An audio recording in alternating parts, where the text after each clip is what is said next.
အားလုံးပဲမင်္ဂလာပါVCTM podcast ကနေပြန်လည်ကြိုဆိုလိုက်ပါတယ်ဒီနေ့ကကျွန်တော်ဘာအကြောင်းအရာဆွေးနွေးရမလဲဆိုတော့ဟောပေါ့ဒီကျွန်တော်ကုမ္ပဏီတွေမှာ software engineer နဲ့ပတ်သက်ပြီး interview လုပ်မယ်ဆိုလို့ရှိရင်system design ဆိုတဲ့အရာလည်းအရေးပါတဲ့အရာတစ်ခုဖြစ်တယ်ပေါ့နော်system design ကကြိုတင်ပြင်ဆင်ထားမှပဲကိုကကောက်ကောက်မှမဖြေနိုင်မှာပေါ့မဟုတ်ပဲအဲ့လိုကြိုတင်မပြင်ဆင်မဲနဲ့ experience ရှိတယ်ဆိုရင်တော့မှကြိုတင်ပြင်ဆင်ပြီးသွားတဲ့လူနဲ့ကြိုတင်မပြင်ဆင်ပဲသွားတဲ့လူဆိုလို့ရှိရင်တော်တော်ကြီးကွာပါတယ်ပေးထားတဲ့တနာရီအတွင်းမှာကိုကဒီ system ကောင်းကောင်းတစ်ခုကို design ဆွဲနိုင်ဖို့ဆိုတာက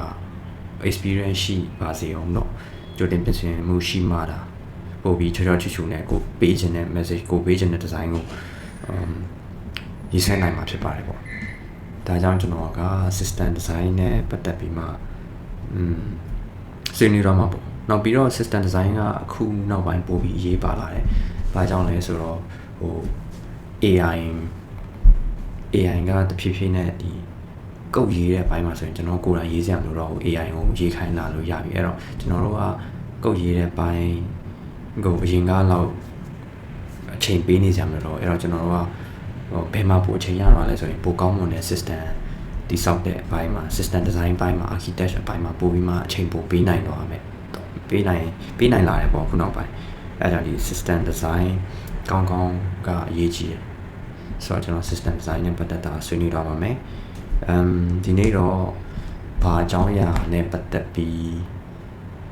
ဆွေးနွေးရမယ်ဆိုရင်တော့ဒီတော်တော်လေး popular ဖြစ်တဲ့ topic ပါကုမ္ပဏီတော်တော်များများမှလည်းမေးတဲ့ topic အဲ့ဒါပါလဲဆို WhatsApp လိုမျိုး Messenger လိုမျိုး chat application service တစ်ခုကို design ဆွဲခိုင်းတာပေါ့နော်အဲ့ဒါကတော်တော်များများလဲမေးကြဘာကြောင့်မေးကြလဲဆိုတော့သူကအဲ့လိုchat message ဆိုတာကlatency နည်းနည်းနဲ့ latency ကနည်းလေပိုကောင်းလေကို type လုပ်လိုက်တော့တစ်ဖက်လူကမြန်မြန်ဆန်ဆန်တစ်ဖက်လူစီမြန်မြန်ဆန်ဆန်ရောက်တော့လေပိုကောင်းလေပေါ့ low latency လိုအပ်တယ်ပေါ့ scalability လည်းအရင်အရေးကြီးရပါဘာလို့လဲ chat platform မှာဆိုလို့ရှိရင် user ပေါင်းတန်းချီအသုံးပြုတဲ့အတွက်ကို system ကလည်း scale ဖြစ်နေမှsystem ကလည်း scale ဖြစ်နေမှဒါကိုကreliable ဖြစ်နေuser တွေကိုuser တွေရဲ့ request ကို serve လုပ်နိုင်မှာပေါ့နော်အဲဒါကြောင့် scalability အပိုင်းအရေးကြီးတယ် performance ပိုင်းအရေးကြီးတယ်ဒါကြောင့်မို့ဒီမိကုန်းကိုကုမ္ပဏီတော်တော်များများကမေးကြရပေါ့ဘယ်လောက် experience ရှိလဲဆိုတဲ့ပုံမှာမေးကြပါပေါ့ designing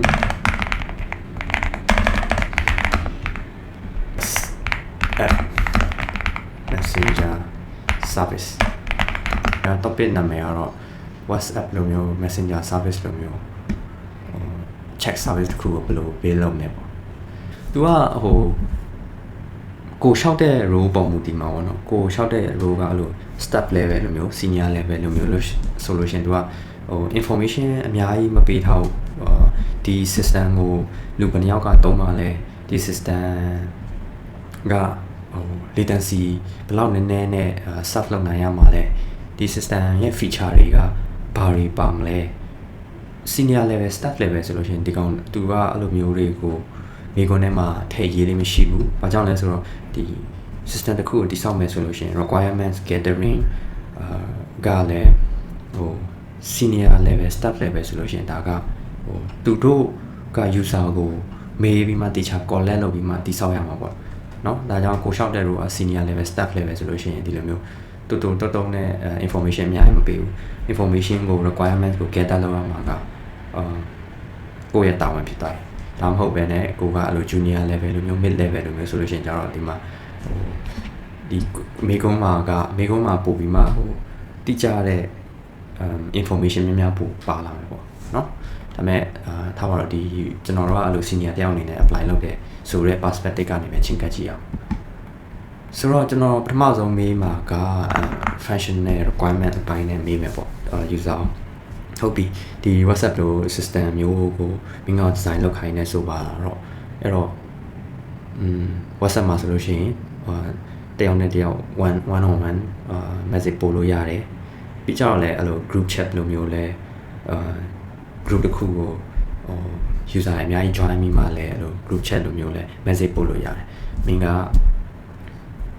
နှစ်ခုလုံးကို support လုပ်ချင်တာလားဒီကတော့ဟုတ်တယ်နှစ်ခုလုံးကို support လုပ်ချင်တာမှတ်ထားလိုက်တော့ဒါဟိုကျွန်တော်တို့ system မှာပါရမယ် functional requirement ပေါ့ဟုတ်ပြီဒါဆိုလို့ရှိရင်နောက်တစ်ခုမေးမှာကမင်းငါကိုဟို message တွေmessage ကို answer လုပ်တဲ့ feature တွေရောပါစီချင်လားဒီကပြင်မှာပါရင်ပိုကောင်းတယ် okay ဟုတ်ပြီနော်ဒါဆိုရင်ကျွန်တော်တို့ functional requirement 3ခုသူစီကနေနိုင်ထုတ်ပြီးတော့ပြီနောက်ထပ်ကျွန်တော်ထပ်ပြီးမှာတော့ဒါဆိုလို့ရှိရင်ဒီ video call feature တွေရောပါမှာလား voice call feature တွေရောပါမှာလား usually အဖြစ်တော့ဒီ topic မှာမပါကြဘူးအချိန်တိုင်းဒီ interview ကဘယ်လိုပြန်ဖြေမလဲဆိုတော့ငါတို့အချိန်ကတနားပဲရှိရဲအဲ့လိုဒီ video တွေ audio တွေပါမယ်ဆိုရင်ပိုပြီးမှ complicated ဖြစ်သွားမယ်ဒါကြောင့်မို့ဒီ design မှာငါတို့ဟိုစာတွေပို့တာရဲ့ကျန်လို့ရှိရင်အဲ့လိုတပ်ပုံတွေကိုပို့လို့ရတယ်ဒီလောက်ပဲဆိုရင်ရပြီ okay ဆိုတော့ကျွန်တော်တို့သူ့ကို interview ပြီးတော့အချိန်မှာ professional requirements တွေရလာမယ်เนาะအဲ့တော့ကျွန်တော်ချရေးလိုက်မယ်ပထမက121 direct message now requirement group ကgroup chat messages เนาะgroup ထဲမှာဟိုပါပေါ့ group member တွေချင်းချင်းmessage ပို့နိုင်မယ်နောက်တစ်ခုကပါလဲဆိုတော့ဒီပြောလိုက်တာshould be able to send message ပို့ပြီးတာ message ကို send လို့ရမယ်နောက်တစ်ခုကပါလဲဆိုတော့being able to upload photo group chat ထဲမှာသူကပြောတော့ဟို group chat ကောဝင်တော့မှာဟိုဓာတ်ပုံလေးပို့ထည့်ထားရင်တော့ပိုကောင်းမယ်ပေါ့နော်ဒါကတော့ functional requirement functional requirement တခုတည်းနဲ့မလုံလောက်ဘူး system တခုတည်ဆောက်တဲ့ချိန်မှာ non functional requirement ကကျတော့ user feature မဟုတ်ဘူးသူ system ရဲ့ capability ပေါ့အဲ့မှာဘာရှိမလဲဆိုလို့ရှိရင်လို့ system က scalable ဖြစ်မှာလား consistent ဖြစ်မှာလား performance ကောင်းမှာလားเนาะ audit လုပ်လို့ရတဲ့ system လားအဲ့လိုမျိုးတွေရှိရပေါ့အဲ့တော့ကျွန်တော်ကသူ့ကိုမေးမယ်ဒါဆိုသူ့ကိုမေးလို့လည်းရတယ်ဒါမှမဟုတ်ကိုယ့်နဲ့ကိုယ် assumption ချလို့လည်းရတယ်เนาะပို့သူ့ကို discuss လုပ်ရင်တော့ပိုကောင်းတာပေါ့ဥပမာကျွန်တော်ဘယ်လို discuss လုပ်မလဲဒီ WhatsApp လို့ message မျိုးဆိုလို့ရှိရင်ပုံမြန်မှရမှာပေါ့နော် latency နည်းလေးပိုကောင်းလေအဲ့တော့မင်း latency ဘယ်လောက်ကို acceptable ဖြစ်လဲသူကဖြေမယ်100 millisecond အတွင်း message ပို့နိုင်လို့ရှိရင်ပို့ဆင်ပြေမယ် okay non functional requirement နောက်တစ်ခုကကျတော့ဒီကောင်ကကျတော့เนาะဟိုဒီ message ပို့တာဖြစ်တဲ့အတွက်consistency အရင်မလို့ကွာဥပမာဒီ banking တွေလိုလိုမျိုး transition တွေမလို့ဥပမာ message တစ်ခုကဟိုမရောက်သွားလို့ရှိရင်လည်းအရင် busy မဖြစ်ဘူးပေါ့အဓိကသူက availability ပိုကောင်းလေးပိုကောင်းလေးပေါ့ဒီ system availability များလို့ရှိရင် system available ဖြစ်တော့user တော်တော်များများကိုserve လုပ်နိုင်တယ်เนาะဒါဆိုရင် non functional requirement ကပါလဲဆိုလို့ရှိရင် low latency less than 100 millisecond နောက်တစ်ခုကကျတော့ high availability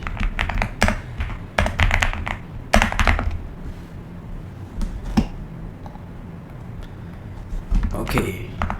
ဒါကတော့ functional requirement နဲ့ non functional requirement ဒီတော့ကျွန်တော်တို့ဟိုပါပေါ့လိုအပ်တဲ့အချက်လက်တွေလည်းရပြီဆိုရင်နောက်တစ်ခုကပါဆက်သွားလို့ရလဲဆိုရင်ဒီမှာဒီ step မှာတချို့ကြတော့လည်းအဲ့လို back of the envelope estimation ပေါ့သူကအောက်မှာ system ကတရက် daily active user ဘယ်လောက်ရှိမလဲအဲ့လိုမျိုးဆိုလို့ရှိရင်daily active user လိုက်ပေါ်မူဒီမှာဒီ system က read ratio များမှာလား write ratio များမှာလားများပြီဆိုလို့ရှိရင်တစ်စက္ကန့်မှာဘယ်လောက် RPS read ရှိမလဲဘယ်လောက် RPS write ရှိမလဲအဲ့ဒါကို estimate လုပ်ရအောင်ပေါ့ back of the envelope estimation ဒါပေမဲ့ကျွန်တော်တို့ဒီအခုမှကျွန်တော်တို့ system design အစားဖြစ်တဲ့အတွက်ဒီဟာကနည်းနည်း complex ဖြစ်တဲ့တွေ့ရအဲ့လိုမျိုးဆိုတော့ဒီချက်ကိုအရင်ကြီး focus မလုပ်တော့ဘူးမြန်ပဲ assumption ချလိုက်မယ် right က user အများကြီးရှိတော့ထားပါတော့ user က10 million daily active user ရှိတယ်နော် user က10 တန်းလောက်ရှိမှာပေါ့အဲ့တော့ the second thing ကို right ဒီတော့ message ပို့ကြမှာဟို message ပို့တယ်ဆိုတာ message ကိုဟိုကျွန်တော်တို့က database ထဲမှာ store လုပ်ရမယ်เนาะအဲ့ဒါကြောင့်သူကper second okay ဒီတိုင်းပဲ right per second ratio ကလည်းအဲ့လိုမသိမ်းမြဲပဲเนาะထားပါတော့အတူလောက်ပဲထားလိုက်တော့မယ်နောက်မှကျွန်တော်တက်ဘယ်လို estimate လုပ်လဲဆိုတာကိုတောင်းမယ်เนาะခုကျတော့နှစ်ခုပြီးတော့ပြီtraffic estimation ပြီးတော့ပြီ functional requirement non functional requirement ပြီးတော့ဆိုတော့ not ခုကဘာလောက်ရမလဲဆိုရင်ကျွန်တော်ဒီမှာ go entity ကိုတတ်မှတ်ရမယ်ဒီ system မှာပါတဲ့ဘယ်လို entity အဓိကentity တွေကတော့အများကြီးပါပဲ system တစ်ခုကိုရေးဆွဲမယ်ဆိုရင်အများကြီးပဲဒါပေမဲ့ကျွန်တော်တို့ကဒီရှိသမျှ system ထဲမှာရှိ entity မှန်သမျှကိုဒီမှာ discuss လုပ်ဆရာမလို့အဓိက call ဖြစ်တယ်မယ် call ဖြစ်တယ်အဓိကကြားတဲ့ဟာပဲဖြစ်တယ်เนาะအဓိကကြားတဲ့ဟာဆိုလို့ရှိရင်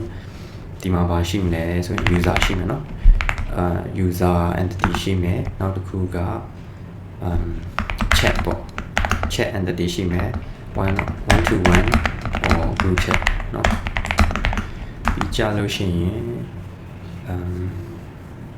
message ရှိမယ် message entity ရှိမယ်ဆိုတော့က user ထဲမှာဆိုရင်သူ့ရဲ့ attribute ကဘာရှိမလဲဆို ID တွေရှိမယ် user name blah blah blah ပြီးကြသူရဲ့ join date ဘာညာ user ရဲ့ information user name ရှိမယ်ပေါ့နော်chat မှာဆိုလို့ရှိရင်လည်းသူက chat တစ်ခုမှာအဲ့လိုဟိုတယောက်တည်း participant တယောက်တည်းလည်းရှိမယ်ဥပမာဟို one direct message ဆိုလို့ရှိရင် participant up to 2ယောက်ပဲရှိမယ်group chat ဆိုလို့ရှိရင်ထားပါတော့ကျွန်တော်တို့က up to 100အထိရှိမယ်ပေါ့ဒီမှာတစ်ခုကျွန်တော်ဟိုဒီ functional requirement မှာတစ်ခုလိုတော့တာ group chat မှာ participant ဘယ်လောက်ထိ join နိုင်လဲဆိုတဲ့ဟာမေးဖို့လိုတယ်တကယ်တမ်းပို့ကောင်းတာတော့ဒီမှာ participant ဘယ်လောက်ထိရှိနိုင်လဲဆိုတဲ့ information ကိုကယူထားနိုင်ဖို့ဒီမှာကောင်းတယ်ပေါ့ထားပါတော့အခု interview ကျွန်တော်ပြီးတော့အဲ့ဆိုကြော်ရပြီဆိုတော့ဒီမှာเนาะဟို100လို့သတ်မှတ်တယ်လို့ပဲယူဆလိုက်တော့အဲ့တော့ go entity ထဲမှာဒီမှာ participant chat ထဲမှာဆိုရင် participant ID တွေအများကြီးရှိ participant ID ဆိုတာဒီ user ID တွေပါပဲเนาะပြီးကြရင် group chat ရဲ့ name ရှိမယ် maybe description in join date ရှိမယ်message က message ထဲမှာဆိုလို့ရှိရင်လည်းဘာရှိမလဲဆိုလို့ရှိရင်ဒီ message ထဲမှာဆိုရင်လည်းဘာရှိမလဲဆိုရင်ဒီ message ကိုဘယ်သူစendတာလဲเนาะ sender ID ရှိမယ်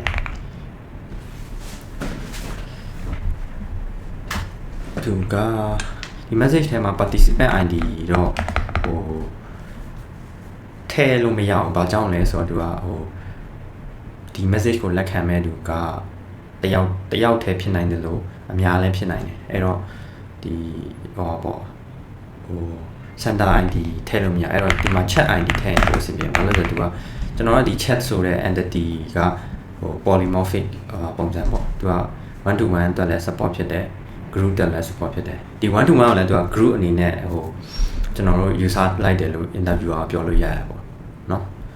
ဆိုတော့ကဒါကတော့ call entity ပေါ့ chat ရှိမယ် message ရှိမယ် user ရှိမယ်ဟုတ်ပြီဒီတော့ဒီ call entity ပြီးတော့ရင်နောက်အရေးပါတာကဘာလဲဆိုလို့ရှိရင်ဆိုတော့ဒီမှာ call entity ပြီးတော့နောက်ခုကျွန်တော်တို့က discuss လုပ်ရမှာ API design ပေါ့ကိုယ့်ရဲ့ system မှာဘယ်လို API တွေပါမလဲเนาะ API design ထဲမှာပါမလဲဆိုရင်ကျွန်တော်တို့ဒီအရေးပါတဲ့ API တွေကိုဆွေးနွေးရမှာပေါ့ပထမအဆုံးအရေးပါတာကကြတော့ဒီ group chat ကို create လုပ်ရမှာပေါ့နော်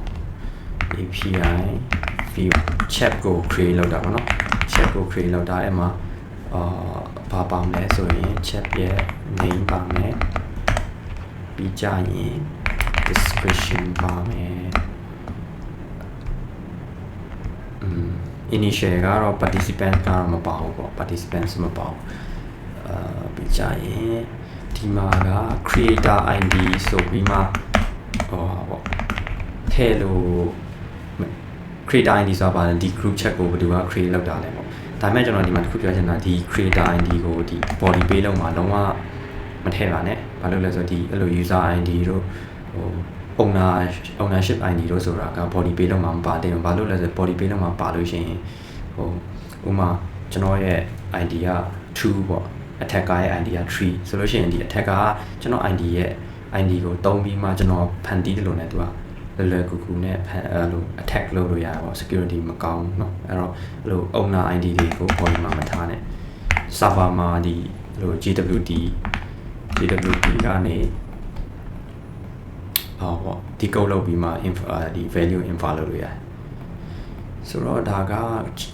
group chat ကိုဖန်တီးတာเนาะနောက်ရေးပါတဲ့ endpoint တစ်ခုကပါလဲဆိုလို့ရှိရင်ဒီ group chat ကို participant နေအဲ့လိုရအဲ့မှာဆိုလို့ရှိရင်သူကဟိုအတူတွေကို app မှာလဲမှာ participant ID user ID ပေါ့1 2 3 4 5 blah blah blah so တော့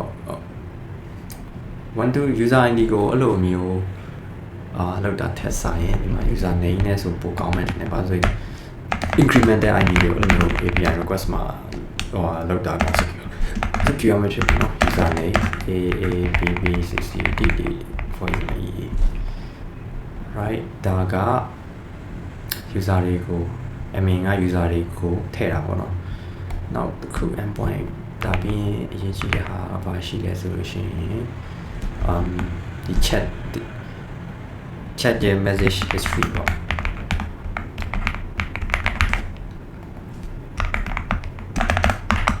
နော်အဲ့လိုဆိုလို့ရှိရင်ဒီ chat မှာ past conversation တွေကိုယူချင်လို့ရှိရင်ဒီ API ကနေယူမယ်အဲ့မှာ message ထဲမှာဆိုလို့ရှိရင်ဒါ array of message ဆိုလို့ရှိရင်ဒီမှာ text sender ID တခြား information တွေပါဆိုတော့ကဒါပြီးရင်နောက်အရေးကြီးတဲ့ဟာအရေးကြီးဆုံးလာပြီ message ပို့တာပြီးရင် message ကိုလက်ခံတာဒီမှာကျွန်တော်တို့ကဟိုပါပေါ့ REST API ကိုအသုံးပြုလို့မရဘူးဘာလို့ REST API ကိုအသုံးပြုလို့မရဘူးလဲဆိုတော့ REST ကကြတော့ unidirectional ပဲ client ကနေ server ကိုပို့လို့ရမယ်ဒါပဲ server ကနေ client ကိုပို့လို့မရအောင်ချက်နောက်တစ်ခုက server side event ဆိုတာရှိတယ် server side event ကြတော့လေဒီ server ကနေ event တွေကို client ကိုပဲပို့လို့ရတယ်အဲ့လိုမျိုးသွားပြန် bidirectional မရဘူး bidirectional အတွက်အကောင်းဆုံးကတော့ဒီ WebSocket ပေါ့ WebSocket ကကြတော့ဟိုပါဒီ stateful connection ပေါ့သူက client ကနေ server ကို LAN ချိတ်ပြီးလို့ရှိရင် client connection ကဟို long life connection ဖြစ်နေမှာuntil client disconnected ပေါ့နော်သူကဟိုလို messaging real time messaging တွေတော့အရင်ကောင်းတယ် client ကနေ server ကိုပို့လို့ရလို့ server ကနေ client ကိုလည်းပို့မယ်ဘာကြောင့်ဒီ bidirectional လို့ရလဲဆိုရင်ခုနက high level design ရောက်တာလေပို့ပြီးမှရှင်းသွားတယ်ဘာကြောင့် server ကနေ client ကိုပို့ရလဲပေါ့နော်ဆိုတော့လောလောဆယ်တော့ WebSocket မှာက REST လိုမျိုးအဲ့လိုဒီ route တွေပါမရှိဘူးသူကကျတော့ဒီ body page လောက်ကိုပဲအသုံးချရအဲ့တော့ဒီမှာဆိုလို့ရှိရင် action ပေါ့ဘာလုပ်ချင်တာလဲပေါ့ဘာလုပ်ချင်တာလဲဆိုရင်ဒီမှာဘာ action ရှိမလဲဆိုရင် send ပြီးကြရင်ဒီထဲမှာ data ရှိမယ် data ထဲမှာကျွန်တော်တို့ဘာပို့မှာလဲ test ဒီကောင်းလားပြီးကြရင် text attachment ရှိ photo URL ပေါ့ဒါက send ပြီးကြရင်နောက်တစ်ခုကဘာရှိမလဲဆိုရင်ဟို typing ရိုက်နေဆိုရင်လည်းကျွန်တော်တို့ဒီ chat message တွေမှာဒါ typing လုပ်နေတာဆိုတော့ဟိုပြချင်လို့ရှိရင်ဒီလိုမျိုးဟို typing ဆိုတဲ့ event လေးလည်းပို့ရင်ပို့ကောင်းတယ်ပို့ပြီး UI ဟိုဖြစ်တော့ typing မှာကျတော့ data မပါတော့သူ type လုပ်နေတယ်နောက်တစ်ခုကဘာရှိမလဲဆိုရင်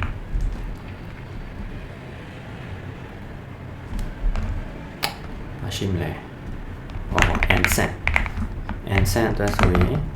ဘယ် message ကို and send လုပ်ရှိတာလဲဆိုတော့ဒီမှာ message ID ပါရမယ်ပေါ့နော် message ID ပါမယ်ပါရှိအောင်မလဲလောဆယ်တော့ဒီလောက်နဲ့အဆင်ပြေပြီပေါ့ကျွန်တော်တခုပြောချင်တာဒီ page လောက်တွေကလေဒီအတိုင်းလိုက်ရေးရမယ်တော့မဟုတ်ဘူးเนาะသူကဒီပြောမယ်ဆိုရင်ဒီ REST endpoint ရဲ့ request page လောက်လို့ပဲကို define လုပ်ချင်လို့လုပ်လို့ရတယ် API design ပြီးတော့ပြီဆိုရင်ဘာလာမလဲဆိုတော့ high level design เนาะ high level design ကကျွန်တော်ရဲ့ favorite ပဲဘာလို့လဲပုံစံရကြိုက်တယ် high level design မှာကဘာလုပ်ရလဲဆိုတော့ဒီကို system ရဲ့ architecture ကိုဒီလို box လေးနဲ့ဆွဲရတယ်ပေါ့ visualize ဖို့ဖြစ်အောင်ဒီ chat service က microservice လောက်မှာဆိုတော့ငါတို့ဒီမှာ API gateway လို့တဲ့ API gateway တခုထားမယ် API gateway ကဘာ responsibility ရှိမလဲဆိုရင်ဒီက routing ဘယ် service ကိုဘယ် request လာလို့ရှိရင်ဘယ် service ကို route လုပ်ရမလဲဆိုတော့ API gateway တည်တယ်နောက်တစ်ခုကrate limiting ထားမယ် system ကို request တွေ EM မလိုအပ်ပဲလာခဲ့လို့ရှိရင်ဒီ API gateway ကနေ rate limiting ကနေ reject လုပ်မယ်အဲဒါကြောင့် resiliency ပိုကောင်းတယ်ဘာညာပေါ့ rate limiting ရှိမယ်ပြီးကြရင် authentication ရှိမယ် authentication and authorization နဲ့ထားလို့ရတယ်ကိုထားခြင်းချား feature တွေလည်းအများကြီးရှိပါတယ်ဒါ API gateway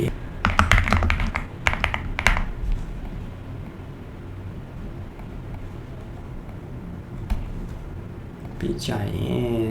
notification server ရှိမယ်ပေါ့သူက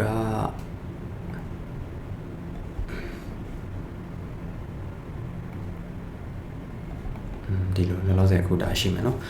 chat server ဒီ gateway ကဘာလုပ်မလဲဆိုလို့ရှိရင်ဥပမာ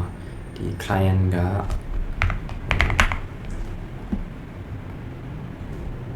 လို့ရှိရင်သူက chat ကို route လုပ်ပေးမယ်ပေါ့ chat service ကို route လုပ်ပေးမယ်အကယ်သူက chat ဆိုတဲ့ prefix နဲ့လာရင်ဒါမဟုတ်ပဲနဲ့user registration ပေါ့ user registration ဒီ part ပါလို့ရှိရင်ဒီ request က user ကိုတွားပါဆိုပြီးမှဒီကောင်က routing လုပ်ပြီးလို့ရတယ်ဒါကတော့ API gateway အားတာချက်ပေါ့ API gateway ကဒီလို modern system တွေမှာရှိတဲ့အရာဖြစ်တယ်နော်မဟုတ်ပဲမရှိလို့ရှိရင်မှ microservice အများကြီးကိုဒီ client တွေကသူ့လိုပေါ့ track လုပ်ထားပြီးမှ service တွေကိုခေါ်အများကြီးကိုခေါ်ရမှာဒါကတော်တော်ကြီး overhead ဖြစ်တယ်အဲ့တော့ဒီ API gateway ထားကြရပေါ့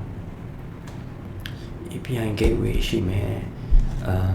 ပြီးကြရင် chat server မှာဆိုလို့ရှိရင် database ရှိမယ် database DB ရှိမယ်နော်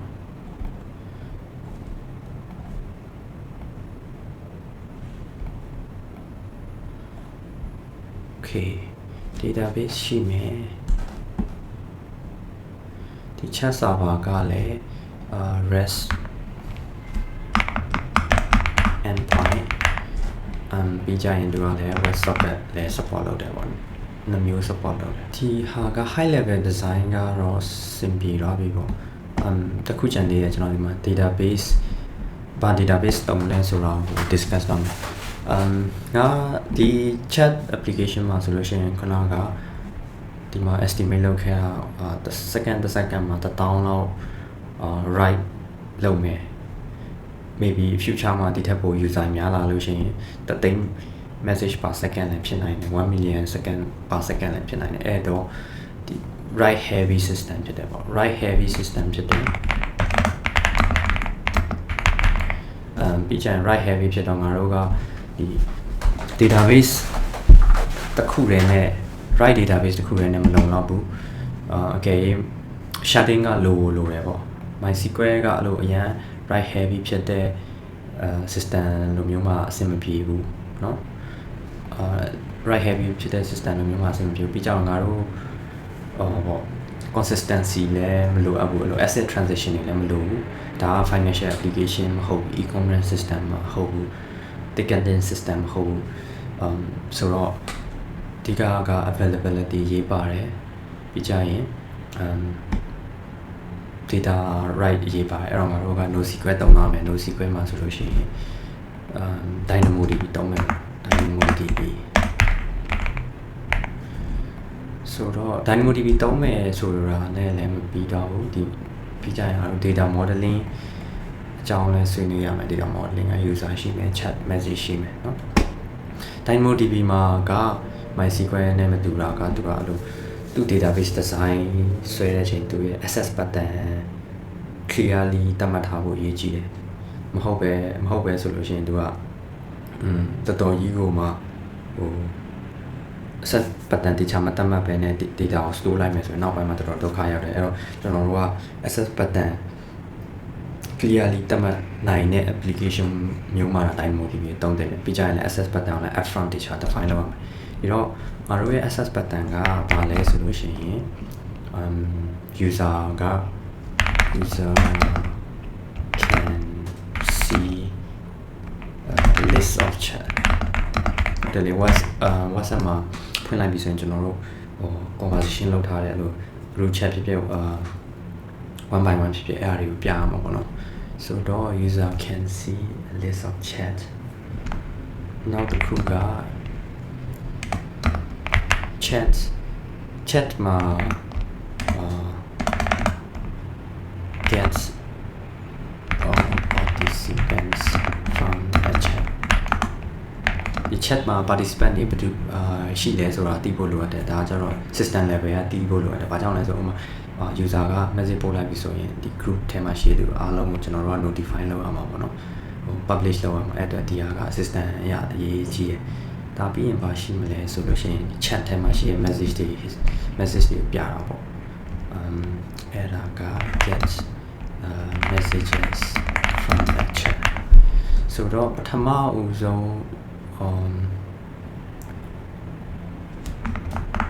requirement ကိုကျွန်တော် access pattern တတ်မှတ်ရမယ်ဒီ DynamoDB မှာကသူကfilter လုပ်လို့ရှိရင် primary key source key နဲ့ပဲ filter လုပ်လို့ရတယ်ဒီ key နှစ်ခုနဲ့ပဲ filter လုပ်လို့ရတယ်နောက်ထပ် additional access လို့ချင်းကျွန်တော်အဲ့လို global secondary index တတ်မှတ်လို့ရတယ်ပေါ့ global secondary index နဲ့နောက်ထပ် access pattern ဖန်တီးလို့ရတယ်ဒါပေမဲ့ GSI မှာလည်းဒီလို primary key source key နဲ့ပဲ query လုပ်လို့ရပါပေါ့သူရဲ့ limitation ဘာကြောင့်လဲဆိုတော့ဒီကောင် key value storage ဆိုတော့အဲ့လို key value ဒီ key နှစ်ခုနဲ့ပဲ query လုပ်လို့ရတယ် MySQL လိုမျိုးရှိသမျှ column တွေနဲ့ query လုပ်လို့မရအောင်ဆိုတော့ user can see a list of chat ဆိုလို့ရှိရင် primary key က user ID ဖြစ်မယ်နော် user ID source key ကဘာလဲဆိုလို့ရှိရင်2 3 source key က chat ပြီးကြရင် chat ID ရှိမှာပေါ့ chat ID 1เนาะဒါဆိုရင်ကျွန်တော်တို့ဒီ chat ကိုပေါ့ user can see a list of chat ဆိုတဲ့ access pattern ရပါပြီနောက်တစ်ခုက get all participants from the chat တစ်ခုမှာရှိတဲ့ participant တွေကို list လုပ်မယ်ဟုတ်ပြီဒါဆိုရင် chat participants ID โอเคဒီမှာ chat တူမှာ user နှစ်ယောက်ရှိမယ်တဲ့သူ့ role ကဒီလိုဖြစ်မှာပေါ့เนาะဒီမှာဆိုလို့ရှိရင်လည်း user တယောက်မှာ chat တွေအများကြီးရှိမယ်ဒီလိုဖြစ်မယ်ဆိုတော့ဒီ access pattern တစ်ခုဆင်ပြေတော့ပြီးနောက်တစ်ခုကဘာလဲဆို get messages from the chat ဒါကလည်း chat to သူ့ရဲ့ message တွေကိုတွေ့မယ်နော် messages id 1 2 3 blah blah blah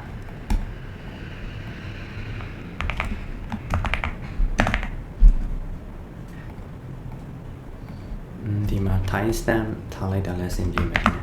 timestamp ပေါ့ အဲ့မှာကျွန်တော်တို့ဒီ query လုပ်တဲ့အချိန်မှာဒီ newest message ပေါ့နောက်ဆုံး latest message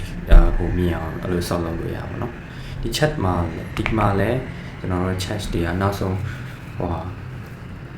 လောက်ထားတဲ့ composition လောလောဆယ်ဒီတိုင်းထားလိုက်ပါဆိုတော့ကဒီလိုအဆင်ပြေသွားပြီဆိုတော့အဆင်ပြေသွားပြီเนาะဒါ access button ဒီမှာခဏ DynamoDB က write heavy system အတွက်ဘာကြောင့်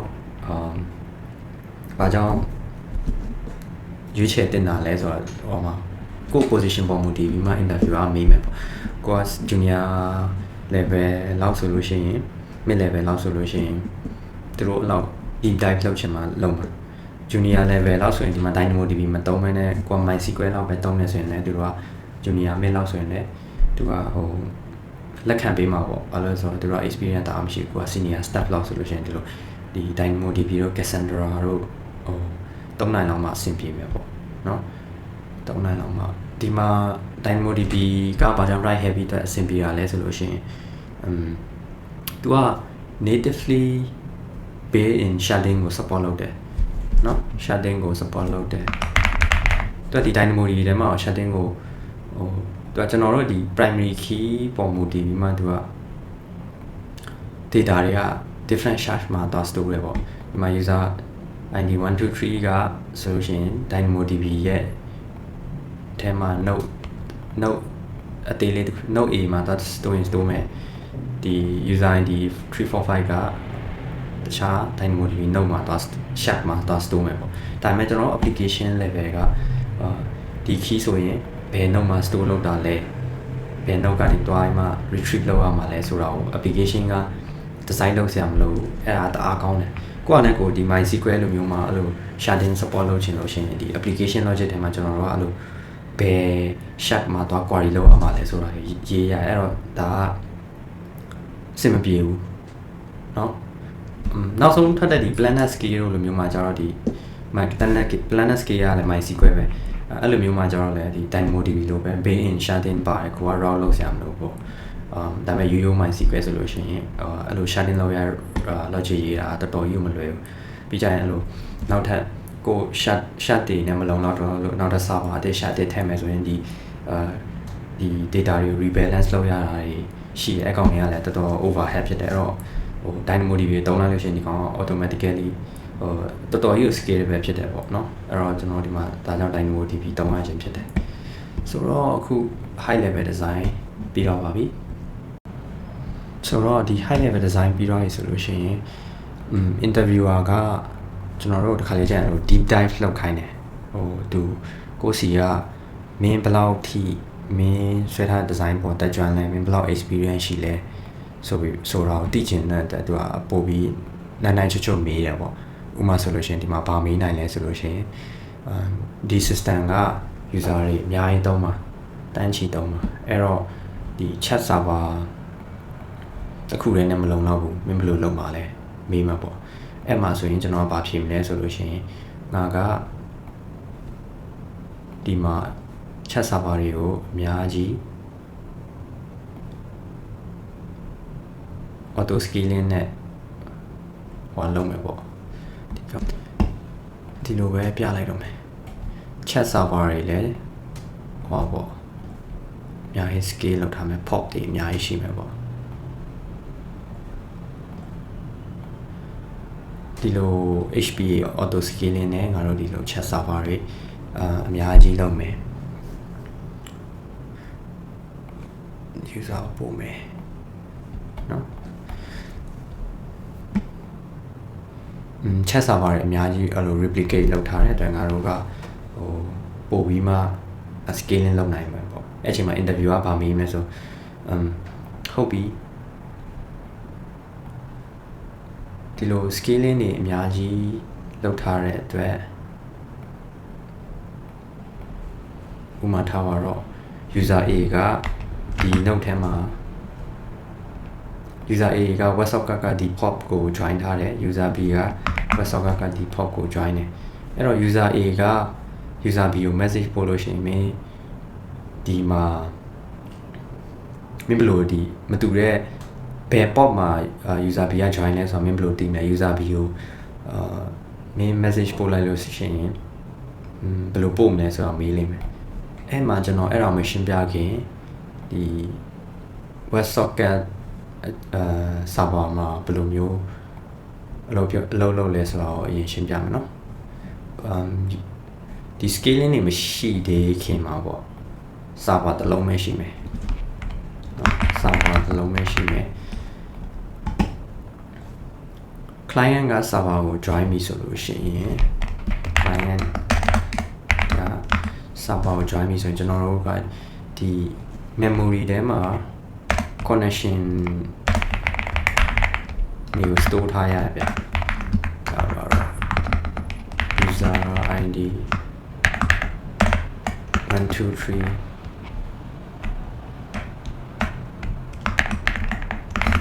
connection ဒါကြောင့်လည်းကျွန်တော်ပြောခဲ့လို့ဒီ WebSocket က bidirectional ဖြစ်တဲ့အတွက်ကျွန်တော်တို့ကဒီ connection ကိုဒီ memory ထဲမှာ store ထားအဲ့ဒါမှပဲကျွန်တော်တို့က connection ကိုအသုံးပြုပြီးမှ client ကို send လုပ်လို့ရပါတော့เนาะထားပါတော့ client A က client B ကို message ပို့မယ်ဆိုရင်ဘယ်လိုဖြစ်လဲဆိုလို့ရှိရင်ဒီမှာက client B ရှိတယ်เนาะ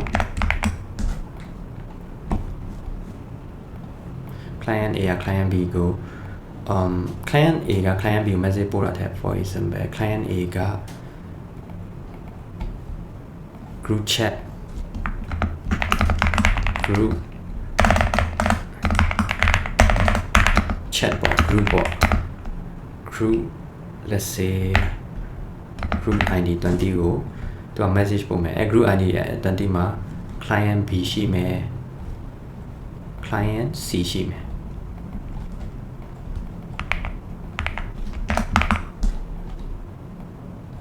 အဲ့တော့ client A ကဒီ group 20ကို message ပို့မယ်ဆိုလို့ရှိရင်ဒီမှာမလဲဆိုလို့ရှိရင် client A ကဒီ group chat ထဲမှာဘယ် participant တွေရှိမလဲဆိုတာကိုဒီ access button နဲ့ DynamoDB မှာတော့ရှာမယ်เนาะ for example group 20 chat 20ဆိုလို့ရှိရင်chat 20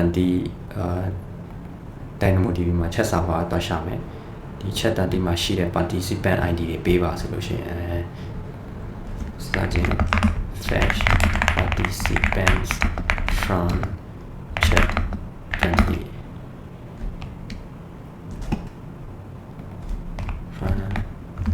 DynamoDB ကနေ participant list ကိုရှာလိုက်မယ် participant list ကထားပါတော့ဒီမှာ2ယောက်3ယောက်ရှိရဆိုလို့ရှိရင်ကြာလာလိမ့်မယ်participant A B C ပြီးကြရင်ကျွန်တော်တို့က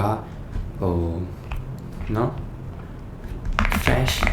connection from memory method connection key ကဘာဖြစ်မလဲဆိုဒီကောင်က array ဖြစ်မယ်เนาะဟော map ဖြစ်မယ်ဒီ key ကကြတော့မလို့ဒီက man ဆိုတော့ fetch connection from memory method ဟုတ်တယ်ဒီမှာ user id A ရဲ့ connection 1 user id B ရဲ့ connection 2 user id C ရဲ့ connection 3အဲ့3ခုရလာမယ်ပေါ့ဒါပေမဲ့3ခုလုံးကျွန်တော်သုံးစရာမလိုဘာလို့လဲဆိုတော့ဒီ user A ကတခြားတစ်ယောက်ကို message ပို့တာသူကသူပြန်ပို့စရာမလိုဘူးအဲ့တော့အဲ့ connection ကိုအသုံးပြုပြီးမှ message ပို့ send message to connection ဒီ WhatsApp ကအဲ့လို message ပို့ချင်ပြီဆိုလို့ရှိရင်အဲ့လိုဒီ memory connection တုံးမှအဲ့လိုမျိုးပို့ရ message ပေါ့ blah blah blah အဲ့ဒါဘာဖြစ်သွားလဲဆိုလို့ရှိရင်ဒီမှာအဲ့လိုပို့လိုက်ပြီဆိုလို့ရှိရင်ဒီ server ကနေခုမှဒီမှာ client A ကနေကောင်းလားဆိုပို့လို့ရှိရင် client B ရဲ့ C ရဲ့ရှိတဲ့သူတို့ရဲ့ device ကိုနေကောင်းလားဆိုတာတက်ရောက်တယ်ပေါ့ဒါကဟို server တစ်ခုတည်းရှိလို့ရှိရင် client မှန်သမျှအားလုံးရဲ့ connection ကိုလွယ်လွယ်ကူကူရှာလို့ရတယ်เนาะဒါ server တစ်ခုတည်းရှိရ interviewer တည်ချင်တာကဒီပြဿနာကို main ဒီမှာအဲ့လို auto scaling နေနဲ့ဒီ pop တွေအများကြီးခွဲလိုက်ပြီဆိုလို့ရှိရင် client စီကတခြား port မှာတွားပြီးမှ WebSocket ကို establish လုပ်မယ် B ကလည်း establish လုပ်မယ်အဲ့ဒါဆိုလို့ရှိရင်ဒီမှာဒီ client အရာသူ message ပို့တာကchat တန်တီးဆိုအဲ့ထဲမှာရှိတဲ့ BSC ရဲ့ဘယ် port မှာ connection ရှိမှမသိတော့ဘူးဗျာအဲ့တော့ဒီပုံမှန်တမရိုးကြပုံစံ server တစ်ခုမှအထက်မှာတိုင်တွားလို့မရအောင်အဲ့တော့မေးစရာတစ်ခုရှိတာကငါတို့ဒီ server တစ်ခုလည်းပဲတုံးမယ်ဒီ server ကိုပဲvertical scaling ပေါ့လုပ်ပြီး scale လုပ်လို့မရဘူးလားရတယ် but to a certain extent ဥမာဒီ user 1000ကနေ1000လောက်ထိပဲ scale လုပ်လို့ရမယ်ဒါပေမဲ့အဲ့ထက်များလာပြီဆိုလို့ရှိရင်ဒီ node တစ်ခုတည်းနဲ့ဘယ်လိုမှ node အကြီးဆုံးတုံးပြီး scale လုပ်လို့ရှိရင်လည်းမရတော့အဲ့တော့ဒီ horizontal scaling ကလိုတယ်ပေါ့လို horizontal scale ဖြစ်ပြီဆိုလို့ရှိရင်ကျွန်တော်ဒီပြဿနာကိုဖြေရှင်းရမယ်ဒီပြဿနာကိုဘယ်လိုဖြေရှင်းလဲဆိုရင်ဥမာကျွန်တော်ပြောမယ်ဟုတ်တယ်မင်းပြောရမှန်းနဲ့ဒီပြဿနာကဒီ HPA port တွေအများကြီးနဲ့ scale လုပ်မယ်ဆိုရင်ဒီတိုင်းလုပ်လို့မရတော့ဘူးငါကဘယ်လိုလုပ်မလဲဆိုလို့ရှိရင်ဒီလိုRedis PubSub တုံးမယ်ပေါ့Redis PubSub ဆိုတာဘာလဲဆိုလို့ရှိရင်SNS လို့ပဲကိုကဒီ topic တစ်ခုနဲ့ publish လုပ်လိုက်လို့ရှိရင် consumer တွေကconsumer တွေအားလုံး consumer တွေက subscribe လုပ်ထားပြီးမှဒီမှာmessage ကိုပေါ့ descend လုပ်လို့ရတယ်ပေါ့အဲ့တော့ဒီမှာ Redis PubSub ကိုဘယ်လိုသုံးလဲဆိုလို့ရှိရင်ဒီမှာ user A join ပြီဆိုလို့ရှိရင် user A ကsubscribe လုပ်လိုက်မယ်သူ့ရဲ့ user ID နဲ့เนาะ user k PubSub ID A ဒီကောင်ကအဲ့လိုမျိုး subscribe လုပ်မယ် user ID A ဒီ pop ကလည်းဒီ another pop B ကလည်းPubSub ကိုဒီလိုလုပ်လိုက်မယ်ABC က conflict ဖြစ်တယ် maybe pop က1 2 3 4ထားလိုက်မယ်နော်pop 1မှာ user A ရှိတယ် pop 2မှာ user B ရှိတယ် pop 3မှာ user C ရှိတယ်ဆိုတော့ဒီ user A ကဒီမှာ Redis PubSub မှာ subscribe လုပ်လိုက်မယ် user ID A B ကလည်း user ID B user ID C ဆိုတော့ PubSub လုပ်လိုက်မယ်အဲ့တော့ဒီ flow က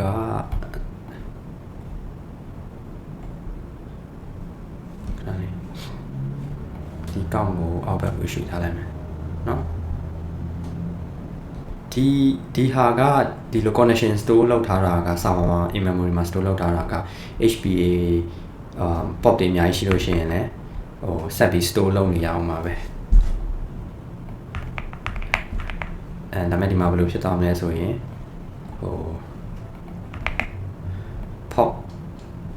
pop 1မှာဆိုလို့ရှိရင် connection က user A ရဲ့ connection လည်းရှိမယ်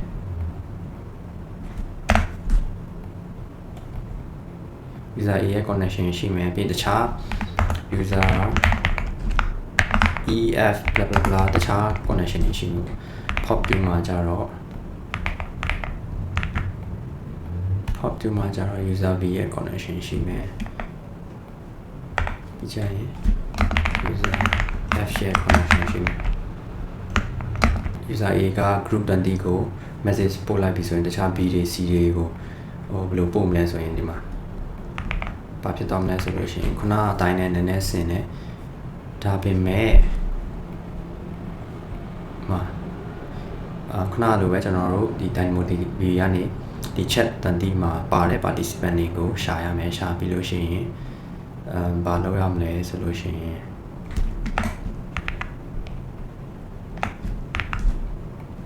ABC ဖြစ်လာမယ်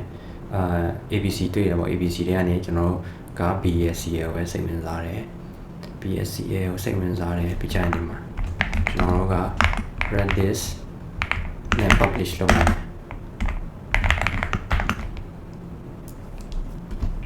နော်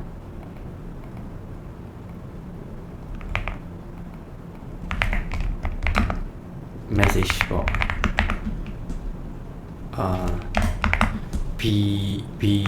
B ရဲ့ topic ရဲ့ C ရဲ့ topic ရဲ့နဲ့ကိုကျွန်တော်တို့ကဒီမှာ publish လုပ်လိုက်မယ် publish လုပ်လိုက်ပြီဆိုရင်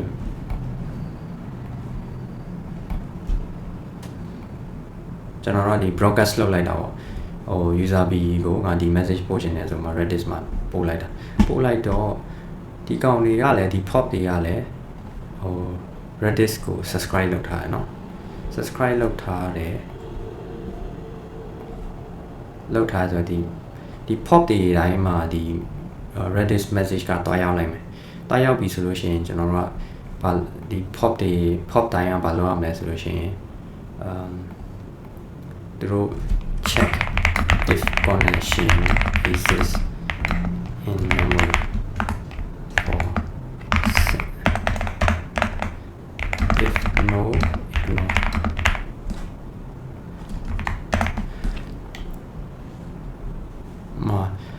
ဘာလို့လဲဆိုတော့ကျွန်တော် Redis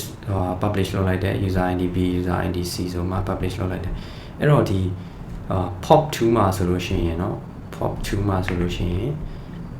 user ID B ရဲ့ connection ရှိတယ် connection ရှိတော့ခဏဒီမင်္ဂလာပါလို့ပို့လိုက်တဲ့ဟာကိုကျွန်တော်တို့ကဒီ client ကိုတော့ပို့လိုက်မယ်ပေါ့ဒီ pop 2ကနေဆိုတော့ဥပမာဆိုလို့ရှိရင်ဒီ pop 4မှာဆိုလို့ရှိရင်user ID B ရဲ့ connection လည်းမရှိဘူး user ID C ရဲ့ connection လည်းမရှိဘူးအဲ့လိုဆိုရင်ဒီ pop 4မှာဆိုရင်ဘာမှမလုပ်ဘူး ignore လုပ်လိုက်မယ်အဲ့လိုတုံးချင်းအပြင်ဒီ Redis PubSub ကိုတုံးချင်းအပြင်ကျွန်တော်တို့ကခုနကဒီဘယ် pop မှာဘယ် server မှာဘယ်ကောင် connection ရှိနေတာလဲမသိဘူးဆိုတဲ့ပြဿနာကိုဖြေရှင်းသွားလိုက်နိုင်တယ်ပေါ့နော်ဒါဆိုရင်တော့ဒီ WhatsApp ရဲ့ div type ကပြီးသွားပြီလို့ပြောyeah ကျွန်တော် share လိုက်တဲ့ဒီ topic ကိုအကုန်လုံးလဲနားလည်မယ်လို့ထင်ပါတယ်ဒါကတော့ကျွန်တော်ရဲ့ final ပေါ့ high level system design and deep dive ပေါ့နေ့ကတော့ဒီလောက်ပါပဲเนาะကျွန်တော်နောက်နေ့ကြာလို့ရှိရင်လည်းတခြား system design တွေ share ပေးတော့ပါမယ်။ဒီနေ့ video ကတော့ဒီလောက်ပါပဲ။ဒီကျွန်တော်ဒီဘယ်လိုပြောမလဲဒီ vlog လောက်တာနည်းနည်းလောက်ရှိပြီတဲ့။အလုံးများနေတာနဲ့ရောအချိန်မပေးနိုင်တာအကြောင်းဒါကြောင့်ကျွန်တော်ဒီ video မှာရှင်းပြရတယ်နဲ့ဟို rusty ဖြစ်နိုင်တယ်ပေါ့။ as rusty ဖြစ်လို့အမားကြီးပါတော့လို့ရှိရင်လည်းဟိုခွင့်လွှတ်ပါလို့เนาะplease subscribe and like my channel. Thank you guys.